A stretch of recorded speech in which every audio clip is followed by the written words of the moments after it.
এই জামাটার দাম কত? 1200 টাকা। কম হলো না? এটা তো ফিক্স প্রাইসের দোকান, কি? মানে একদমের দোকান। চলো যাবো না মামা। আরে কেন যাবো না? আরে কইলাম তো, আরে ভাই কি ব্যাপার, আপনি আমার রিক্সা কইলাম না যাবো না আমি। টাকার জন্য রিক্সা চালাও না? আরে টাকা দিলে আমি যাবো না, আপনি নামেন। তোমার 500 টাকা তুমি 1000 টাকা তুমি যাবা? আপনি সত্যি আমার 500 টাকা দিবেন? অবশ্যই দেবো। আর তাড়াতাড়ি চলো। ভাই কিছু মনে না করলে আমার 350 টাকা দিলেই হবে। আচ্ছা ঠিক আছে 350 টাকা তাদের চল ভাই। আচ্ছা হ্যালো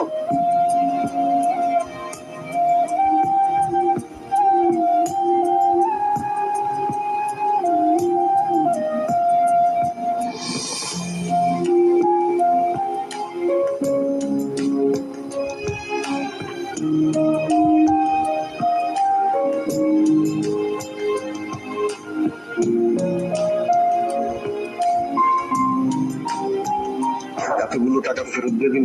আরে এটা তো আপনারই টাকা, আপনারই তো দিল। টাকাগুলো ফেরত না দিয়ে তো আপনি ঈদের আনন্দ করতে পারতেন।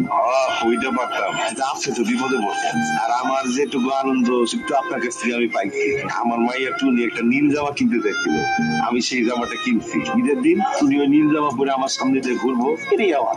হ্যালো বউ, আপনি কবে আইবেন? আস্তে আস্তে তো ঈদের আগের দিন হয়ে যাবো। তোমার লেগে কি আনবো কইলে না? আপনি ভালো